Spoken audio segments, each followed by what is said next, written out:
reparti pour la deuxième partie de l'émission Devant le match et on attaque directement par les hostilités. Notre plus grand invité de la saison et notre dernier pour le coup. Gio, je vais te laisser la parole pour le présenter brièvement. Je viens de lui parler à l'instant. C'est un grand plaisir. C'est une légende ici en France et partout pour tous les amoureux du football. J'ai nommé donc Orai. Comment prononcer votre nom? En portugais, c'est Rai. Rai. Il faut mettre la tonique sur le i. Rai. Mais là, ouais, normalement, c'est Rai. En France, comme j'ai deux pays, deux pays que j'aime sont chez moi, donc j'ai deux différents prénoms aussi, Rai et Rai. Bon, mais comme ça, au moins, c'est toujours bien d'avoir au moins deux endroits où aller. C'est ce qu'on dit souvent. Hein. Alors, faites-nous rêver un petit peu, Monsieur Oliveira, ou Rai, je sais pas comment trop vous appeler. On n'a pas une légende comme vous tous les jours. Comment il fait à Sao Paulo? En São Paulo, on est en plein hiver, mais c'est bon. 20 degrés, 21 degrés. Le soir, il fait un peu plus frais.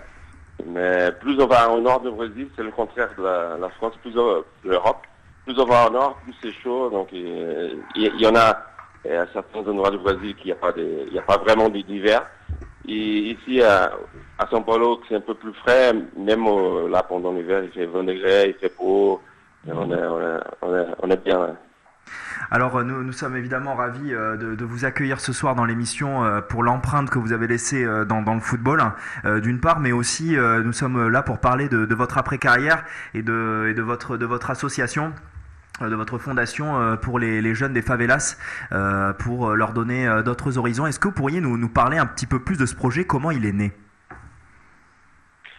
Bon, après la carrière, bon, j'ai la Sango de l'État, ouais, c'est l'association Sango de l'État. Il y a aussi ma société, il y a aussi d'autres projets que je suis dessus, mais c'est vrai que le projet de vie, c'est Go de l'État. Go de l'État, depuis que en 98, quand je rentre de la France, vers le Brésil pour jouer encore 2 ans ici à São Paulo, je commence à préparer ces projets que je tenais déjà bien au cœur parce que le Brésil, je sais que c'est un pays riche mais l'injustice, c'est un des pays les plus injustes du monde. Donc, je voulais faire quelque chose pour contribuer pour ce changement au Brésil. On voulait faire un projet sur le terrain. Bien sûr moi, j'ai participé des mouvements sociaux, politiques aussi pour améliorer le contexte général au Brésil, mais moi je voulais sentir sur le terrain si tout ce que j'y croyais pouvait marcher aussi dans des quartiers défavorisés. Donc on a commencé un grand centre là à São Paulo. Aujourd'hui on est à Rio, il y a notre méthodologie plusieurs endroits au Brésil. Mais ça a commencé donc ça, une volonté de participer dans ce mouvement de changement d'un pays plus juste au niveau social. Est-ce que du fait de votre notoriété, vous arrivez d'une part à développer cette fondation plus rapidement, avec plus d'aisance, et est-ce que aussi vous avez d'autres légendes comme vous, je pense à Cafu, je pense à Dunga, et bon je pourrais en citer 45 comme ça. Est-ce que vous arrivez à concerner, ou peut-être qu'ils le sont déjà, ces personnes-là autour de ce projet? Je peux dire que quand on a monté Go de l'État, un de nos objectifs c'était de mobiliser le milieu sportif aussi. Et je suis sûr qu'on a influencé plusieurs athlètes, d'autres associations aussi liées au sport d'une façon positive. Ça a motivé les gens à aussi aller vers le social, pour des projets. Donc il y a Cafu, Eddy Milson, Deco, il y a plusieurs joueurs de foot. Il y a aussi des athlètes d'autres modalités, de basket, de volley, aussi qui ont monté des associations, ou alors sont parrains des associations, sont investis beaucoup. Go de l'État, c'était une des premières que je suis sûr avec à côté des Ayrton Senna aussi, qui après sa mort, sa sœur a monté un super projet aussi. Donc, Go de l'État, c'était les pionniers dans ce domaine qui a fait que d'autres légendes viennent derrière nous. Et qu'est-ce que c'était l'autre question? C'était déjà. Est-ce que vous avez répondu indirectement à savoir si vous aviez réussi à attirer des sportifs autour de ce projet Oui, c'était la première question. C'était que c'était. Ouais, c'est vrai que c'est le fait de la notoriété aide beaucoup au départ. Bien sûr qu'on peut s'utiliser de ça pour ouvrir des portes, pour trouver des partenaires. Et aussi, au départ, oui. Après, c'est un peu moins facile parce que les gens, on a besoin de partenaires. Les gens parfois, on dira, il n'a pas besoin qu'on l'aide. Donc, Igo de l'Etra a beaucoup grandi. Aujourd'hui, il y a plus de 4500 enfants et jeunes dans nos centres tous les semaines. Donc presque 5000 enfants et jeunes. Plus des 15 000 sont déjà passés dans nos centres. Plus les familles de la communauté, du quartier. Donc ça fait un montant énorme des gens qui se sont touchés pour Igo de l'Etra. Il y en a aussi avec ces deux centres, São Paulo et Rio, mais aussi notre méthodologie qui a bien marché à São Paulo et Rio. On a monté une équipe pour faire l'essaimage ailleurs. Et aujourd'hui, on est dans 12 autres régions du Brésil avec notre méthodologie. On va, on plante, on accompagne, on forme des éducateurs pour faire le travail qu'on fait à São Paulo et Rio. Et après 2-3 ans, ils continuent d'une façon autonome. Donc c'est un travail qui se multiplie. Et je suis sûr qu'on est en train de beaucoup contribuer pour qu'on ait une nouvelle génération au Brésil avec un pays petit à petit un peu plus juste. J'ai l'impression que c'est un travail très minutieux parce qu'on parle de chiffres, etc. Mais dès qu'on touche à l'humain, il faut être présent sur tous les fronts et être très attentif. Est-ce que de cette fondation, vous avez d'ores et déjà des fiertés? Et quand je dis ça, est-ce que vous avez des jeunes gens qui ont fait des études supérieures et qui se sont sortis de la favela, ou même qui ont suivi votre peut-être modèle et qui ont intégré le Sao Paulo et qui peut-être qui jouent en Europe aujourd'hui? Ouais, on a beaucoup de bons résultats. Bon, c'est un travail au départ. On commence à 6-7 ans l'âge. Des 7 ans jusqu'à 12-13 ans, on fait un travail plus large éducationnel. Donc il y a aussi des activités artistiques à côté des activités sportives comme théâtre, musique, danse, art plastique, l'informatique aussi. Donc on donne une bonne base pour qu'après les jeunes, à partir de 14-15 ans, on va jusqu'à 25 ans, ils puissent choisir la spécialité qu'ils veulent, où ils veulent s'investir le plus, soit le sport, soit l'art, soit devenir entrepreneur, ou c'est une formation professionnelle. Et ce qui a beaucoup grandi, c'est la formation professionnelle au Brésil, à Igo de l'Etra. Donc aujourd'hui, les jeunes de 16-17 ans, ils ont plusieurs possibilités de cours vers l'emploi, d'une formation vers l'emploi. Il y en a 80% des jeunes qui passent dans cette formation, qui trouvent un emploi derrière. Donc, en plus de ça, la quantité et la qualité du travail, il y a aussi bien sûr des cases, des cas qui nous attirent l'attention encore plus. Donc il y a des gens qui sont devenus des éducateurs, il y en a plusieurs qui sont allés dans l'université, qui sont devenus des éducateurs, qui sont inspirés de nos éducateurs. Il y a quelques-uns qui sont devenus sportifs. Aujourd'hui, par exemple, on a un jeune à Paris qui étudie l'art. Il fait la dernière année de l'université de l'art. Il doit commencer là un stage chez Hermès. Ah ouais. C'est des cas, oui, c'est un super artiste, c'est un don incroyable. On fait quelle est sa spécialité? Je vous coupe 2 secondes. Quelle est sa spécialité au rail? Pardon? Quelle est sa spécialité? Est-ce qu'il fait des trucs sur les réseaux sociaux? Ces jeunes-là qui est à Paris? Oui. Bon, il fait plutôt des installations, des tableaux. Souvent, il doit avoir des trucs sur le réseau social. J'ai pas ici sur moi l'adresse.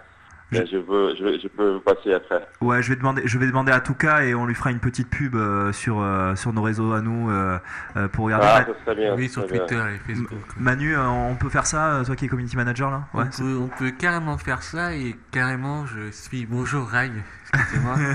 Je suis tellement impressionné. Bonjour. Et j'invite tous les auditeurs qui nous écoutent, s'ils le veulent, s'ils le souhaitent, à faire un don à votre fondation. Je lancerai le lien sur Twitter et Facebook. Donc faites un don, c'est même un petit taureau, Ouais, ça parce fera que- un grand heureux. Parce qu'en fait, vous avez eu la délicatesse et la gentillesse de nous détailler un petit peu les projets de cette association. Ce n'est pas qu'une école à rêve pour footballeurs, comme les gens peuvent le penser ici. C'est de la formation professionnelle, comme vous venez de le dire, pour insérer les jeunes dans la vie active aussi majoritairement. Social et culturel. Et que vous avez des résultats. Ouais. Donc c'est un projet qui marche et non, vous Non, fera- bien sûr, on a bien sûr on a toujours des partenaires français et aussi des personnes physiques françaises qui sont aidées depuis le départ. Donc il y a deux façons de nous trouver, de nous aider. Une façon, c'est on a une association qui s'appelle l'association Go de Letra France, mais le site officiel de ici au Brésil qui en a aussi une traduction en français, c'est goldeletra.org.br, BR du Brésil, BR. Donc goldeletra.org.br. Eh bien, écoutez, Donc là-bas, il y a l'option des dons, l'option de devenir une sorte de... comment on appelle ça? Ici, au Brésil, on appelle des sociaux qui peuvent contribuer, par exemple, 10 euros par mois pendant un an, s'ils veulent. Et aussi, bien sûr, s'ils veulent... on a des bénévoles aussi qui souvent, on a déjà eu des bénévoles français qui nous ont beaucoup aidés aussi.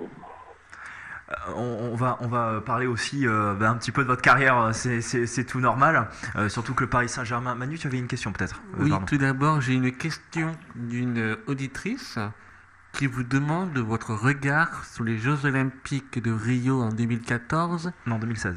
C'était 2016. 2016, C'était Je 2016. vais faire- et la signature, enfin du moins les JO qui sont peut-être pour Paris en 2024. Donc, est-ce Votre que avis vous soutenez là-dessus, ouais. Paris, votre analyse? Bon, au Brésil, moi j'ai suivi de très près les deux dernières Jeux Olympiques. Une n'a rien à voir avec l'autre.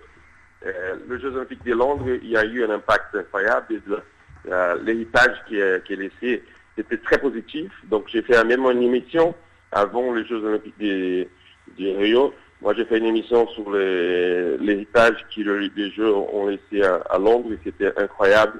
Ils ont trouvé là l'Est de Londres, ils ont fait un truc une revitalisation, on a dit toute la région. Après les Jeux, le parc olympique il est incroyable. Le centre de presse des Jeux Olympiques à Londres est devenu un centre de technologie pour les jeunes, pour les startups. Donc c'était très très positif, beaucoup plus positif, même s'il y a toujours des critiques qu'on pouvait penser. Au Brésil, malheureusement, c'était pas le cas. Déjà, vous avez entendu déjà les cas de corruption, qui en est en train il y a plein de monde qui commence à aller en prison. Il y avait pas toujours à voir avec les Jeux Olympiques, mais c'était dans la politique du Brésil aujourd'hui, on commence à nettoyer tout ça, l'ambiance ici. Mais il y a eu aussi un peu beaucoup des corruptions. Par exemple, le métro qui a été construit pour les Jeux Olympiques, il y a eu des trucs mal faits dans ce domaine. Et aussi aujourd'hui, le parc olympique, Rio, l'État de Rio, ça a tombé aussi dans un mauvais moment. L'État de Rio est en une difficulté incroyable. On n'a jamais vu la difficulté financière de l'État de Rio. Donc ils ont pas les moyens d'entretenir le parc olympique. Donc je crois que le Brésil, c'est pas l'exemple qu'il prend. Et je suis sûr que si jamais je suppose que Paris soit le Jeux Olympiques du 2024, je suis sûr que Paris, la France est beaucoup plus prête à recevoir les Jeux Olympiques, même parce que vous essayez depuis longtemps. Donc je suis sûr que vous avez un bon projet. Moi, je le supporte et je suis sûr que ça va être plutôt plus comme celui de l'héritage de Londres qui est celui du Brésil. Eh bien, écoutez, c'est un beau message en tout cas de soutien, un soutien de plus de poids dans cette candidature. C'est très beau. On a un message de Anaïs qui vous trouve très beau. Voilà, donc un message d'amour aussi parce que le sport, ça véhicule ce genre de valeurs.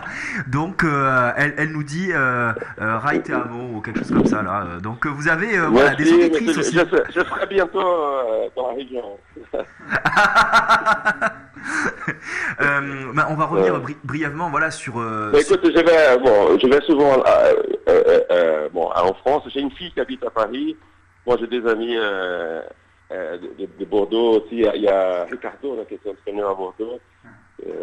D'autres joueurs qui issus du Bordeaux qui ont joué avec. Il y a l'association Godelettra. Bon, c'est pas dans la région de Bordeaux, mais on fait tous les ans on échange des jeunes.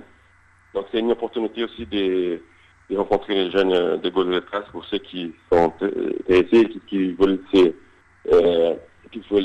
aider là à recevoir les jeunes brésiliens.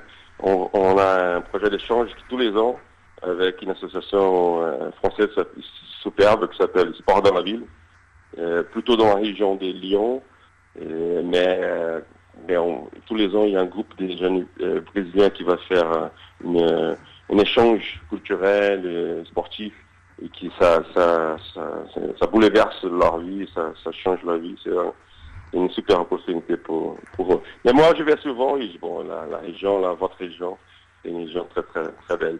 Mais il faut nous contacter au rail. Ouais, pour la prochaine fois, je vais vous contacter avant. Ouais. Eh ben écoutez, maintenant que j'ai votre, comment on dit en France, votre 06, on va vous ouvrir les portes du Grand Hôtel. On va faire quelque chose, je sais pas, ou alors sur les quais, lors de la fête du fleuve ou quelque chose comme ça. Bernie, tu vas trouver quelque chose. Un petit pique-nique. Décontracté. En plus, c'est vrai qu'on a une très très jolie ville. De Bordeaux et vous nous avez fait du mal à Bordeaux, je crois, en finale d'une Coupe de la Ligue. Comment on va avec Bordeaux cette année, comment ça se présente pour la prochaine saison? Comment ça se présente à vous de nous parler de Arana, l'arrière-gauche du Corinthians. Est-ce qu'il va venir en France? Non, c'est un bon joueur. Il y a eu plusieurs Brésiliens qui sont partis en France encore. Il y a même il y a un joueur de São Paulo qui était c'est Lille qui va les prendre. Thiago Maia. C'est un bon joueur, c'est très très très très vite. Et c'est un bon recrue. Comment vous expliquez cette histoire d'amour? On est en région bordelaise, donc on en profite de vous avoir pour avoir votre avis. Comment vous expliquez cette histoire d'amour qu'il y a entre le Brésil et plus largement l'Amérique du Sud et la région bordelaise? Je pense à Malcolm, qui est quand même une pépite qui vient du Brésil. Je pense à Henrique, je pense à Ricardo, Nilsson, que vous avez connu. Ricardo aussi, voilà. Oui. Est-ce qu'on vous parle de Bordeaux régulièrement au Brésil? Ouais, bien sûr, c'est une région très très connue partout dans le monde, mais en Brésil beaucoup. Et c'est une région qui fait les Brésiliens, même si c'est pas un endroit où c'est le plus facile pour le Brésilien parce qu'il n'y a pas de vol direct pour la région, mais c'est sûrement un endroit qui fait rêver les Brésiliens. Et bien sûr, les joueurs qui sont passés à Bordeaux, des Brésiliens qui sont passés à Bordeaux, plus les légendes qui sont passées à Bordeaux, les gens du foot aussi, ça a marqué les supporters brésiliens aussi. Alors, le symbole de notre émission, c'est une Coupe du Monde. Racontez-nous un petit peu, cette Coupe du Monde 94, ou cette finale mythique. Est-ce que, quand vous étiez plus jeune, vous voyez aller lever une Coupe du Monde? Pas forcément, même si j'ai rêvé, mais pas une Coupe du Monde. Je rêvais quand je jouais chez moi avec mes petits ballons, j'ai imaginé les supporters ça, mais pas forcément une Coupe du Monde. C'était beaucoup plus haut que je pouvais rêver. Et donc quand je suis arrivé à 15 ans, 16 ans, je savais pas encore si j'allais être pro ou pas, parce que bon, j'avais d'autres, il y avait les études, tout ça, mais mon père il était très strict vers les études, et c'était qu'à 17 ans que je me suis décidé, bon, j'avais une copine, je voulais me marier très très jeune. Et c'est là que j'ai décidé de prendre en sérieux au foot, à partir de 17 ans que je m'entraînais tous les jours. À partir de là, je voulais aller le plus loin possible, mais c'est vrai qu'imaginer d'être champion du monde pour le Brésil, c'est quelque chose qui c'est un rêve pour n'importe quel enfant brésilien. Bernie, tu avais une question, je crois, Oui. pour... Bonsoir, Oui, Ray. je dois partir tout à l'heure, mais si vous pouvez... Bon, allez, Bernie, tu fais la dernière question et Ouais. après on va Donc, laisser Auraï. Ok. C'était pour savoir quel impact a eu Luis Fernandez dans votre carrière à Paris. Bon, Luis Fernandez a été l'entraîneur, le leader là d'une équipe qui a marqué l'histoire du Paris Saint-Germain, qui a marqué un période du club parisien, je peux dire même la France. C'est une équipe qui avait du charisme aussi. Il y avait plein de bons joueurs, des joueurs aussi qui étaient mûrs à l'époque. C'était une équipe qui a commencé à être construite au début des années 90. Quand Luis est arrivé, 95, 16, l'équipe il y avait déjà une base. Mais lui, je crois que on peut dire, je crois que la personnalité du groupe et des joueurs qui étaient à l'époque, ça allait très bien avec la personnalité de lui. Ça veut dire, il savait comment animer les entraînements. Et nous, comme c'était des joueurs qui ont un mélange, il y avait des jeunes joueurs, mais des joueurs plus expérimentés qui pouvaient discuter avec lui dans le même niveau. Et je crois que ça a marché. Donc, il a su comment exploiter le milieu à mon époque, au PSG. Il y a eu notre époque au PSG, mais il a su exploiter ce qu'il y avait des milieux par rapport à ces joueurs. Et c'est pour ça qu'on a le meilleur moment à niveau des jeux que j'ai eu au PSG, c'était avec Luis. Donc, il y avait Djorkaeff, Fidel Valdez, et bon, plein d'autres joueurs. Mais quelle équipe a eu un moment qui faisait vraiment rêver, qui avait une facilité, c'était magique. Et bon, comme c'était mon meilleur moment au PSG, bien sûr qu'il lui a eu une bonne influence très positive sur ma carrière aussi en France. Manu, tu as la dernière question pour Auraï. Dernière question. Nous avons une question sur Twitter, encore une fois. C'est Maxime Gréco qui nous demande: aimerais-tu avoir une place au sein de notre club Paris Saint-Germain, capitaine? Si j'aimerais quoi? Avoir une place dans l'organigramme du Paris Saint-Germain. Ah non.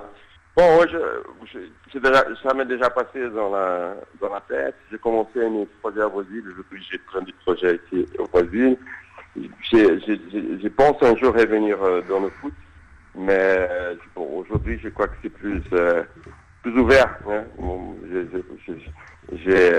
le PSG a un autre projet, et un autre a changé de propriétaire, donc c'est quelque chose qui peut arriver. Je serai toujours un idole au PSG, mais si un jour je pense revenir en Europe ou au foot, je crois que ce serait une des possibilités parmi d'autres.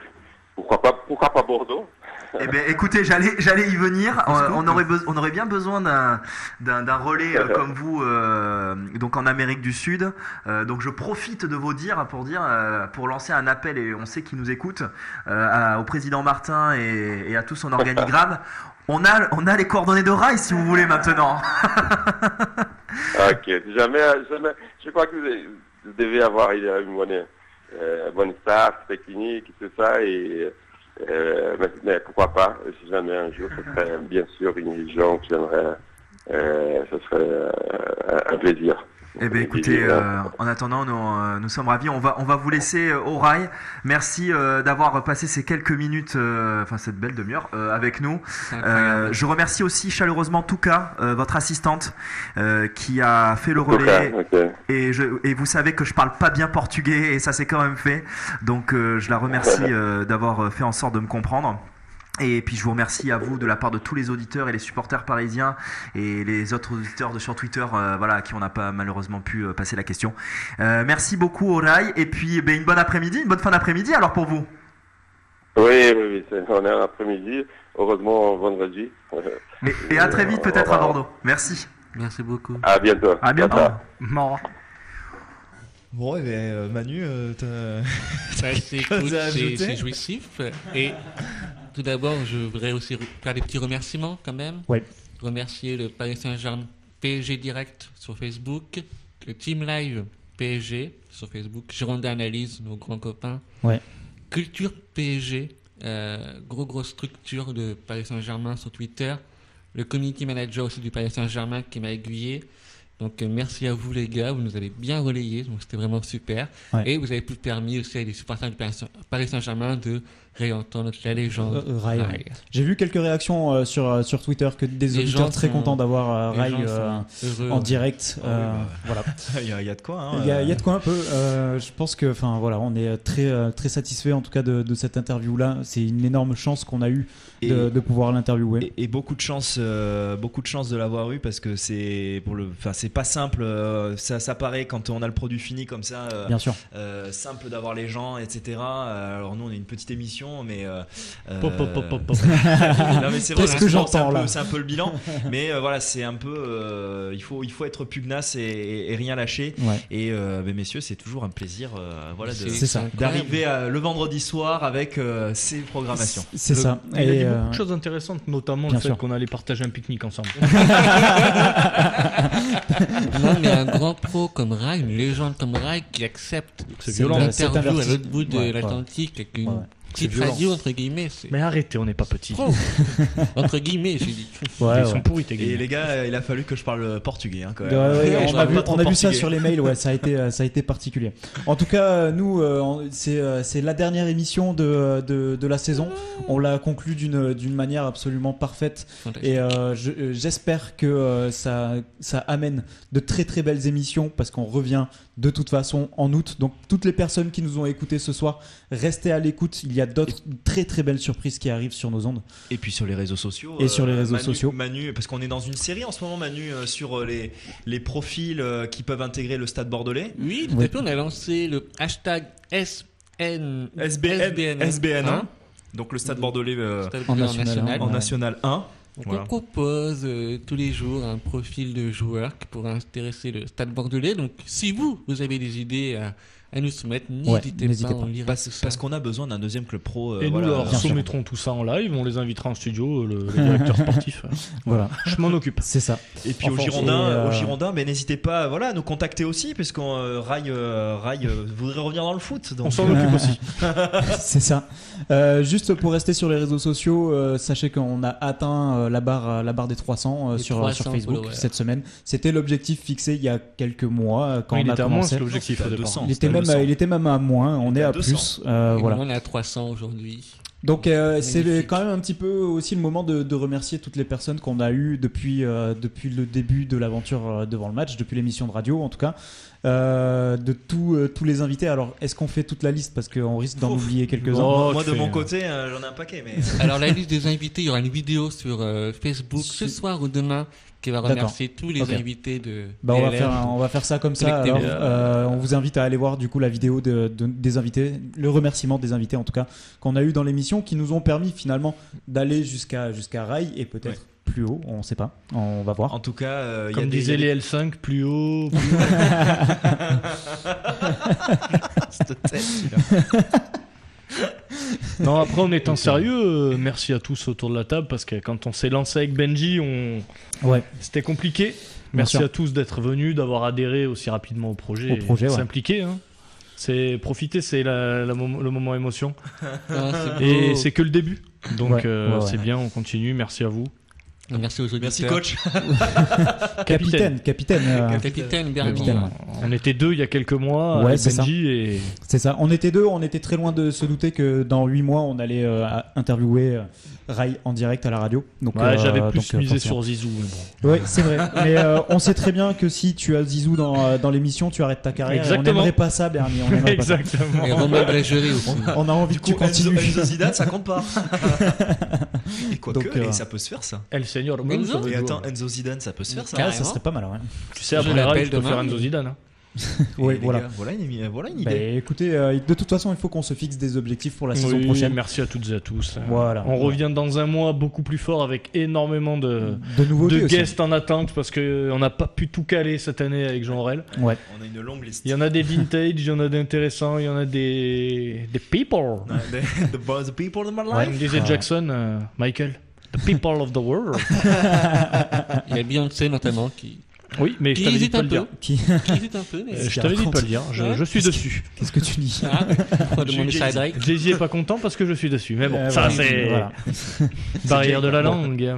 Voilà, en tout cas, donc un grand merci à tous de nous avoir suivis pendant ces quelques mois. Continuez de nous suivre sur les réseaux sociaux, puisqu'on continue d'avoir du contenu qui tombe, que ce soit le mercato, les jeux, oui. Voilà, toutes ces choses-là. Il y a des vidéos qui risquent d'arriver aussi pendant l'été, puisqu'on ne fait pas d'émissions de radio. Donc il y a des vidéos qui vont arriver. Oui. Donc voilà, restez bien aux aguets, parce qu'on est très très loin d'avoir fini. Et il y aura des cadeaux à gagner l'an prochain si tout va bien. Et il y aura des meufs à pécho. Aurélien, oui. Parce que Ginette m'en a parlé. Est-ce que tu veux faire un petit coucou à Fanny? Allez. Vas-y, prends le micro. Le cadreur pour parce que tu passe devant les caméras. Tu es là aussi, on t'entend très peu, donc vas-y Aurélien. Donc tu as droit à l'émission de fin à faire un petit coucou à Fanny qui aimerait en savoir plus sur toi et te rencontrer. Parce que évoluer, c'est aussi rencontrer des filles. Aurélien, on t'écoute. Vas-y Aurélien. Cette pression, première fois que je prends la place autour de la table. Ouais, voilà. En plus, tu t'assois, t'étais pas obligé. Ouais, vas-y, c'est pas. Mais le mec, il a pris un boulard de l'espace. Manu, je vais derrière les caméras. Alors, qu'est-ce que tu aurais envie de dire à Fanny? C'est ton moment à toi, profites-en. Petite dédicace à Fanny. Et j'ai bien eu ton message. Tu auras le podcast dans pas longtemps. Et voilà. Avec la dédicace dessus, en fait, où tu fais bien sûr. Donc là, tu l'as carrément en direct, là. Il y a plein de dédicaces. Donc, si elle a le courage de tout regarder. Ah, parce qu'elle nous écoute, la Fanny? Oh non, attends, Ginette elle va bien. Bah alors, Fanny, écoute, c'est Bernie, j'adore la licorne. Voilà, je voulais te le dire et je te le dirai en live quand t'auras conclu avec Auré. Vive les licornes, quoi. Auré, un petit coucou pour Fanny alors. Un petit coucou pour Fanny et merci à Ginette. On veut attends, alors ça c'est une bonne pour les réseaux sociaux. On veut une date, un rendez-vous. Voilà. Une date. Non mais c'est bon. Donc Manu, tu suivras la date pour les réseaux sociaux, ça fera notre petite actu. Tout le monde saura. Vous êtes sérieux de faire ça? On va créer un hashtag la rencontre Auré Fanny. Ça c'est une très bonne idée. Les gars, Pécho, Fanny. Et hashtag licorne quand même. Les gars, vous hashtag faites hashtag licorne, voilà. Voilà, on veut les photos du rencard, etc. Tu l'as voulu, tu l'as. On veut la photo de Fanny et Auré sur le licorne.